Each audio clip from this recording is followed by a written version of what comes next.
नमस्कार मित्रांनो, Mahabali engineering technical knowledge hub YouTube चॅनलमध्ये आपले सहर्ष स्वागत आहे. मित्रांनो, आज आपण बघणार आहोत लेथ मशीनवर बेरिंग हाऊजिंग कशा प्रकारे टर्निंग केले जाते. प्रथमतः रॉ मटेरियल फोर्जावरती पकडून आपण त्याला ट्रू करून घेणार आहोत. ट्रू केल्यानंतर त्या जॉबचा ड्रॉईंगप्रमाणे ID/OD स्टेप टर्निंग करून घेणार आहोत. त्यानंतर ज्या काही साईज आहे त्या टॉलरन्सनुसार आपण ड्रॉईंगच्या टॉलरन्सनुसार व्यवस्थित करून घेणार आहोत. सर्व साईज व्यवस्थित केल्यानंतर बेरिंग साईज करताना व्यवस्थित काळजी घ्यायची आहे. प्रथमतः आपण टर्निंग करून 0.1 मटेरियल ठेवायचे आहे. त्यानंतर लाईट कट देऊन आपण त्या बेरिंग साईजला बोरगेजने चेक करून व्यवस्थित ID बोरिंग करायचे आहे. बेरिंग साईज करताना प्रथमतः जास्तीची जर ॲक्युरेसी असेल तर आपण त्याला ग्राइंडिंग करून घेऊ शकतो. सिलेंड्रिकल ग्राइंडिंगवर ती बेरिंग साईज व्यवस्थित येते, किंवा पॉलिश पेपर मारून पण आपण ती साईज करू शकतो, परंतु ग्राइंडिंग केलेले बेटर राहील. कारण सिलेंड्रिकल ग्राइंडिंगने फिनिशिंग पण चांगली येईल आणि बेरिंग साईज पण व्यवस्थित होईल, जेणेकरून इक्वल साईज येईल.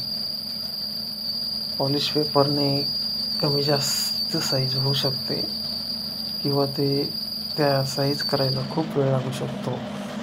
म्हणून शक्यतो आपण त्याला 0.4-0.5 मटेरियल ठेवून त्या बेरिंग साईजला ID ग्राइंडिंग आपण सिलेंड्रिकलवरती ID ग्राइंडिंग करून घेऊ शकतो. मित्रांनो, OD ID स्टेप फेस हे आपल्याला ॲक्च्युअल ड्रॉईंगप्रमाणे साईज करून घ्यायची आहे. ज्याप्रमाणे आपल्याला फिनिशिंग पाहिजे त्याप्रमाणे जिथे जिथे ग्राइंडिंगची गरज आहे तिथं आपण ग्राइंडिंगसाठी 0.3-0.4 मटेरियल ठेवून ती टर्निंग साईज करणार आहोत.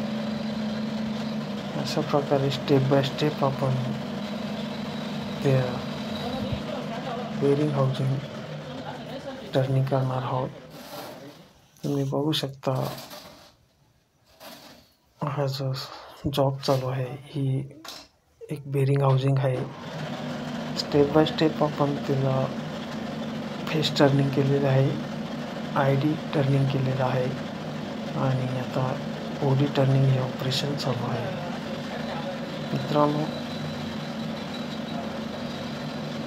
टर्निंग करताना सर्वात महत्त्वाचं टूल हा खूप महत्त्वाचा आहे. आपण टूलवर फार लक्ष ठेवणे गरजेचं आहे, जेणेकरून टूलचा पॉईंट जर चुकला किंवा पॉईंट जरी धार गेली तरी पण फिनिशिंग आपली बिघडू शकते. म्हणून टूलवर टर्निंग करताना टूलवर लक्ष देणे खूप महत्त्वाचे आहे. अशा प्रकारे आपण स्टेप बाय स्टेप टर्निंग हे ऑपरेशन करत आहोत. तुम्ही बघू शकता, ODला आपण टर्निंग करत आहोत. 3-3.5 mm पर्यंत ODला आपण कट लावू शकतो, जेणेकरून फिनिशिंग पण चांगली येईल आणि आपलं काम पण लवकर होईल. 3-3.5 mm जास्त कट लावू नये. जास्त कट लावल्यास जॉब गरम पण होतो, फिनिशिंग पण व्यवस्थित येत नाही.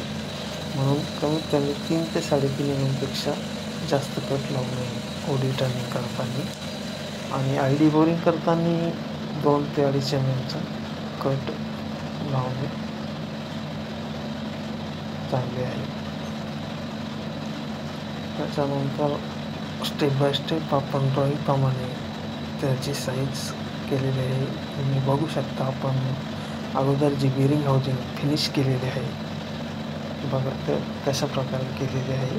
त्याचा बेरिंग हाऊसिंगचा ID OD फिनिशिंग तुम्ही बघू शकता.